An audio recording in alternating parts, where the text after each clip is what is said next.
Buenos días, bienvenidos y bienvenidas a la clase de hoy. Mi nombre es Alberto Márquez Alarcón y esto es un vídeo para un trabajo de una actividad llamada clase de la asignatura Aprendizaje y Enseñanza de las Materias de Informática. En concreto, será una clase de introducción a GIMP. GIMP es un software de edición de imágenes, ¿vale?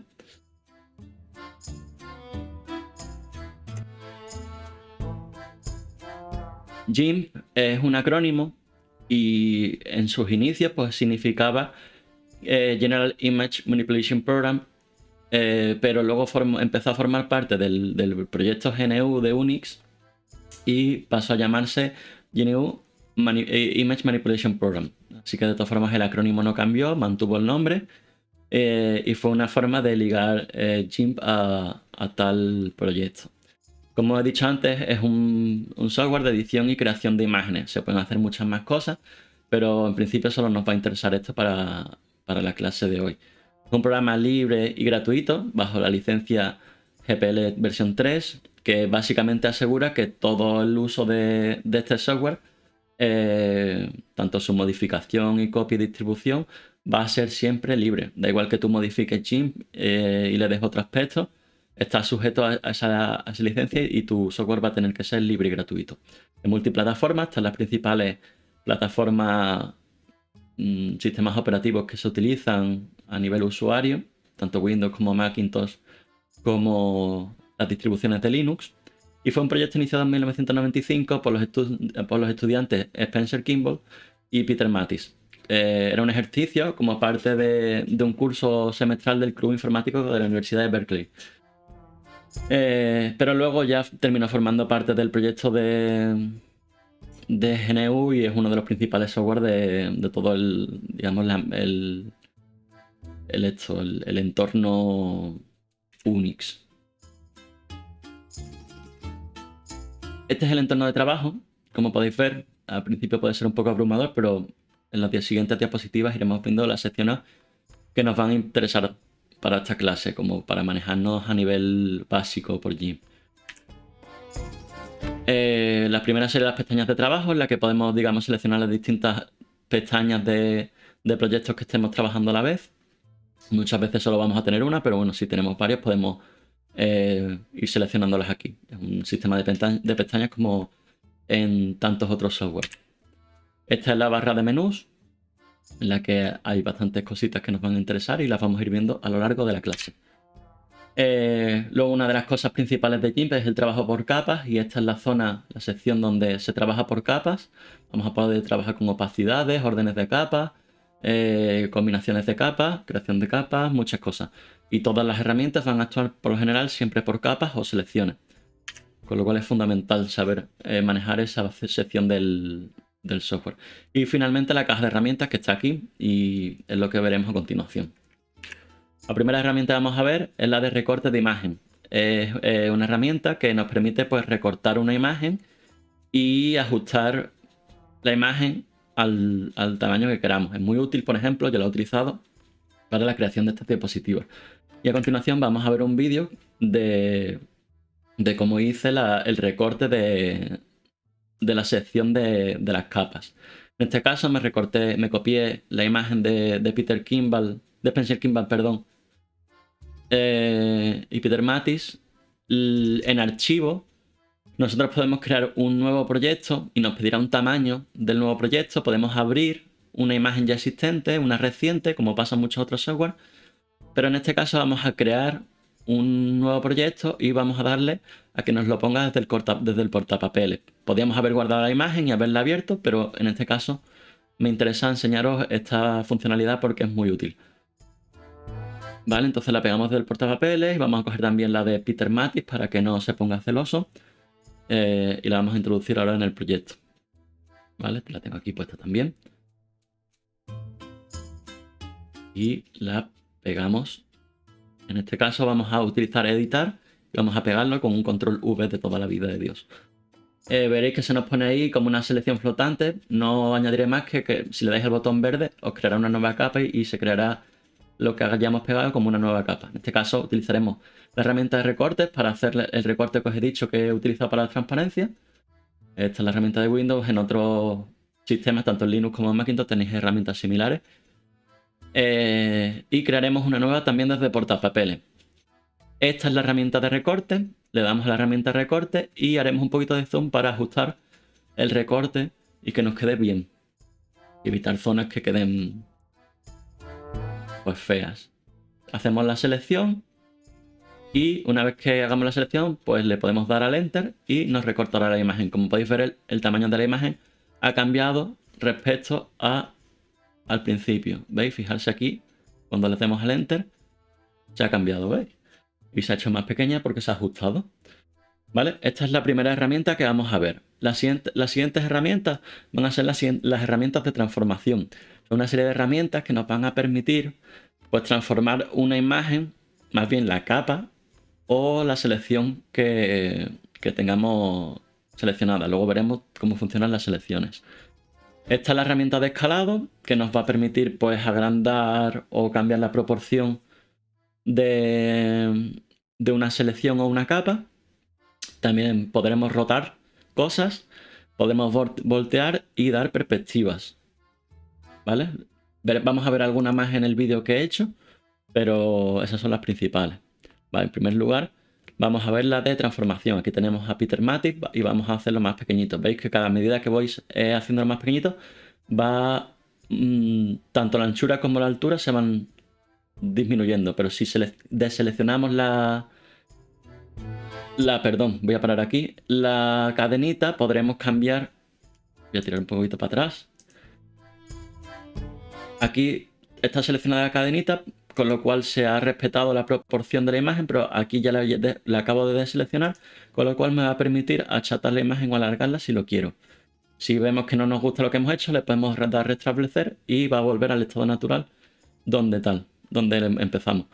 Aquí, esto del centro es muy útil porque no solo vamos a redimensionar con la herramienta de redimensionar, sino que también vamos a poder mover la selección, digamos que estamos transformando.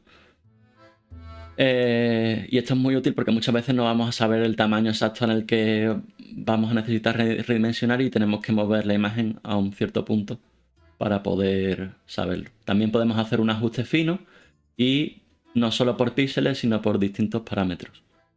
También podemos rotarlo con el ratón, con esta barrita de aquí o número a número. También podremos modificar el centro respecto al cual se rota con con las coordenadas o con unos selectores rápidos de aquí. Vamos a restablecer y si queremos rotar pues le damos a rotar. Esta herramienta no es tan útil teniendo las de perspectiva, pero bueno, la pongo aquí, es una herramienta de inclinar, no tengo mucho más que comentar sobre ella.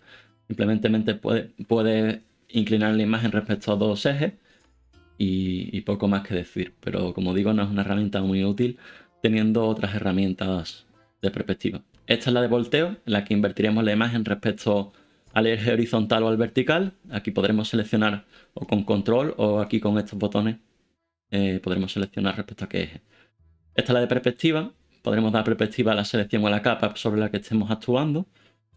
Y podemos restablecer y transformar. De la misma manera, la de transformación en 3D, que muchas veces es más útil porque nos da una transformación más realista.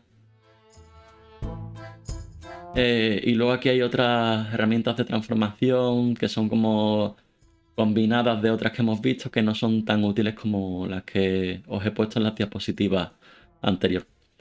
Continuamos con el set de herramientas, con las herramientas seleccionadoras. A pesar de que la herramienta de mover no es una herramienta seleccionadora, consideraba que era lo suficientemente importante como para meterla y la he metido aquí, ¿vale? Pero simplemente es una herramienta que te permite mover capas, selecciones y otros objetos, como indica aquí la descripción.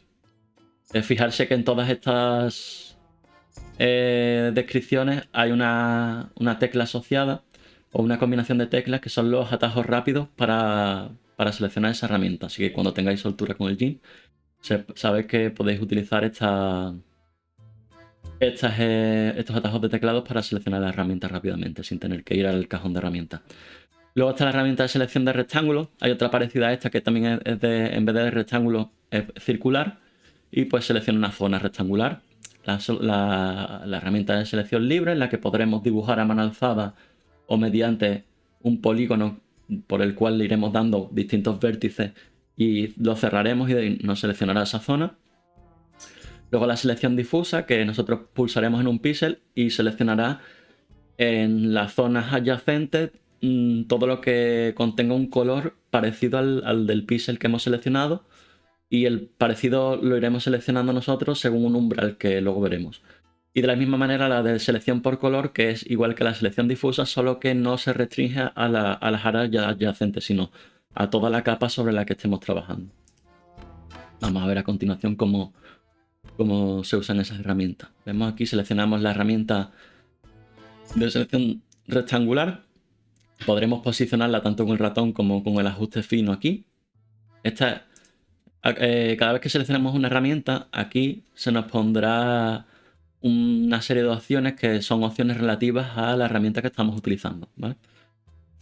También podremos seleccionar el tamaño, no solo la posición, también expandirla desde el centro si nos interesa. Muchas veces es interesante que se haga la expansión desde el centro y no desde donde estemos tirando.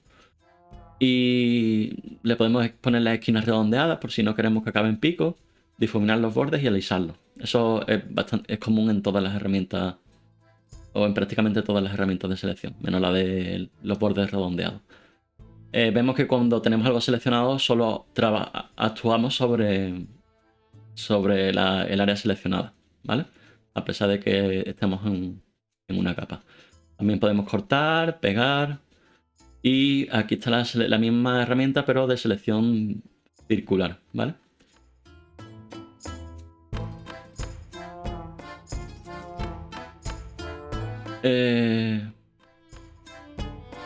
Luego en el menú de seleccionar podemos seleccionar todo también, o seleccionar nada, por si queremos deseleccionar algo que hayamos seleccionado. Eso es muy útil. Luego la selección libre, en la que podremos hacer un polígono o un dibujo a mano alzada si mantenemos el ratón. Si vamos clicando podremos ir dando los vértices del polígono de forma que vayamos seleccionando. Aquí vamos a seleccionar el iris de Peter Matisse y una vez cerremos el polígono nos va a seleccionar ese área. Si vemos que una vez hayamos seleccionado queremos mover uno de los vértices, lo podemos hacer. A continuación veremos la selección difusa. Vamos a primero seleccionar nada en vez de quitar la selección esta que acabamos de hacer. Y vamos a seleccionar la pupila. Veis que solo se mantiene en el negro oscuro. Si aumentamos el umbral, pues nos lo seleccionará todo. Entonces podemos ir jugando con el umbral para poder seleccionar el área que nosotros queramos, ¿vale? Podemos ir jugando poquito a poco con el umbral e ir seleccionando, pues según si es mayor tolerará más colores más diferentes, y si es menor, pues menos. La del color, como podéis ver, es igual, solo que no se restringe a áreas adyacentes, sino que selecciona el mismo color de la capa independientemente de dónde se encuentre y si es adyacente o no al píxel que hemos seleccionado. Y como podéis ver, podemos seleccionar por distintos criterios. El compuesto es, digamos, el valor matricial en general, y luego podemos seleccionar por las capas de colores y por otros criterios. Continuamos con los pinceles, que son herramientas de relleno. En esta transparencia está mal puesto, pero en la siguiente os prometo que está bien. Veremos también la herramienta de recoger color, que pese a que no es una herramienta de pintura ni de relleno, también nos va a ser muy interesante a la hora de seleccionar colores. Tenemos la herramienta de pincel, que va a ser una de las diferentes herramientas que nos van a permitir dibujar. La herramienta de aerógrafo, que es muy similar, solo que va en función de la presión y del tiempo que tú dejes pulsado la herramienta. En principio, la herramienta de pincel va a ser totalmente opaca, y el aerógrafo va a tener cierta transparencia hasta llegado a un punto en el que va a ser totalmente opaco lo que pintemos.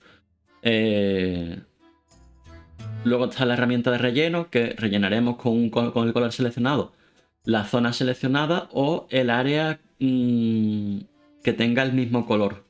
Ahora luego lo veremos cómo funciona eso. Y luego la herramienta de degradado, que haremos un degradado de colores en el área seleccionada o en la capa que estemos. La herramienta de emborronado esta es útil para, digamos, disimular cortes y tal, que emborrona pues como si fuese un pincel en la zona que seleccionemos, ¿no? Que vayamos pintando.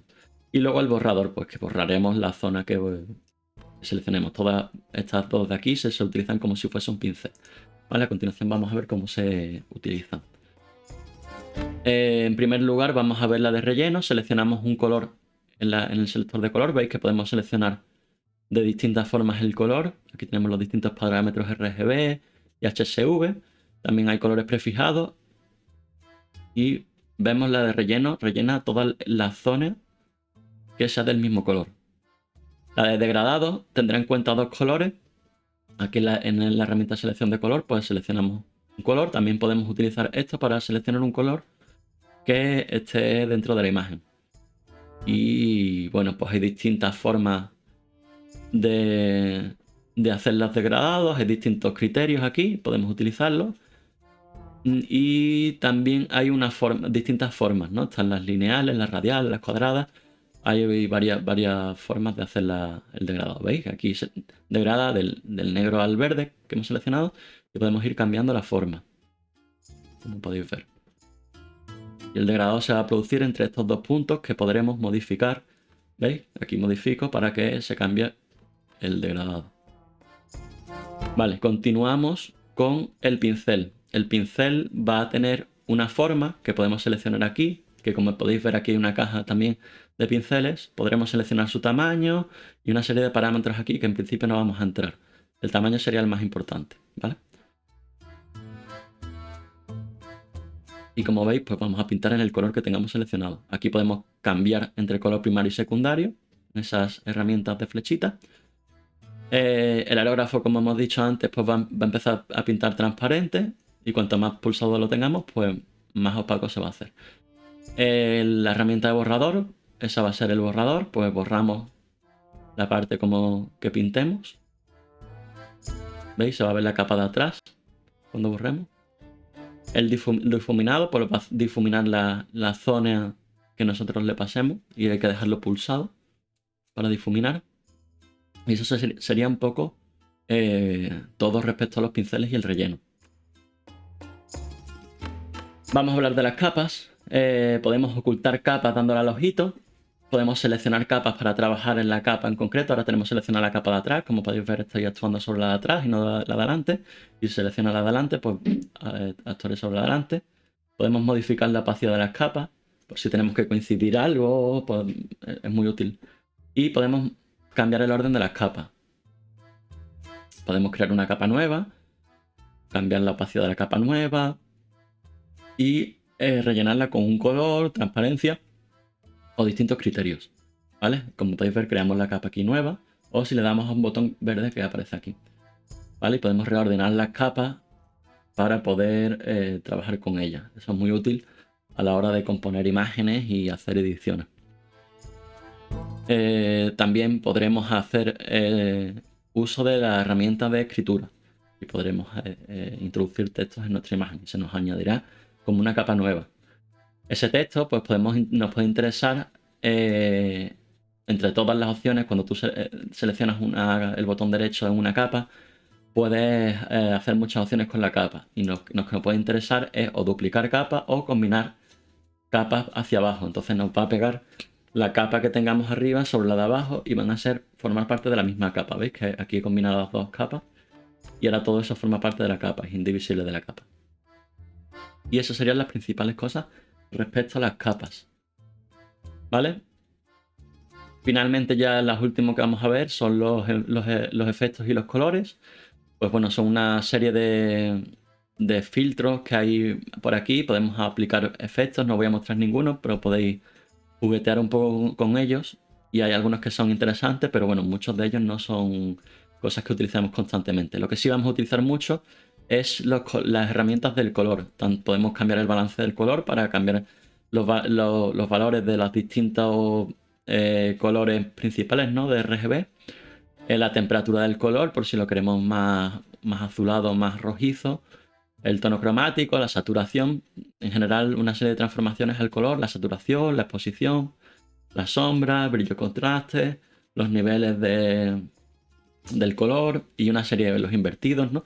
Y una serie de transformaciones de color que nos permite GIMP. Y por ejemplo, podemos ver la saturación, pero como la imagen es en blanco y negro, no va a tener ningún efecto. ¿Vale? Y ya finalmente vamos a ver cómo se guarda un proyecto y cómo se exporta un proyecto. ¿Vale? Nosotros le damos archivo y podemos o bien guardar el proyecto y se nos va a guardar en el formato de GIMP y vamos a poder volver a trabajar en el proyecto. Como podéis ver, es el formato de GIMP, XFC, CF, perdón. Lo podemos guardar y volver en cualquier momento a trabajar con el proyecto y se nos guardará todo el estado de las capas y tal.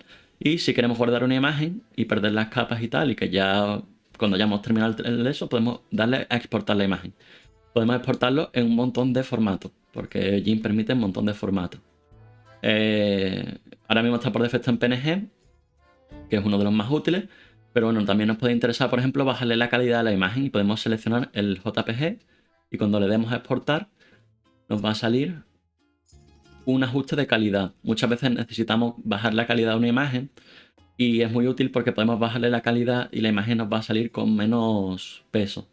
Y eso es muy útil porque muchas veces nos piden pues, subir imágenes a sitios web y tenemos un límite de peso para las imágenes. Y nada, eso ha sido un poco todo respecto a la introducción de imágenes con GIMP y espero que les haya gustado la clase. Y, y nada, pues ya me despido de todos y ha sido un placer darle esta clase y si tienen alguna duda pues no duden en contactarme. Muchas gracias.